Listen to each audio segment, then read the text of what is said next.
Storage wars, a huge hit in the States. Even some Okanagan companies are dabbing into the business of selling off the contents of unwanted or unpaid storage lockers, attracting hundreds of opportunists and the curious. But the idea of selling other people's stuff is not sitting well with John Hintz, who's also in the storage business. It's just not right.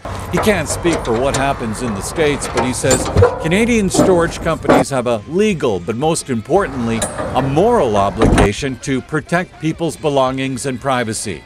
Whatever the reasons may be, I don't believe that that gives us the right to just cut the lock and sell everything that's in that unit and let that just go out free into the public.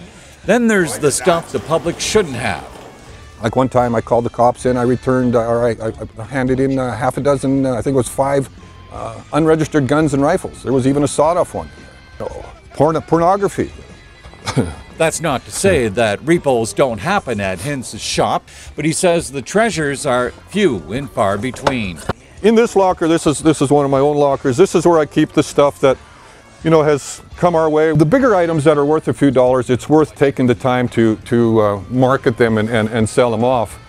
But you get a lot of 5 and dime stuff too. And again, we're not in that business. Then there's the stuff that Hintz refuses to sell. Somebody's family memorabilia over there. Mostly all photos.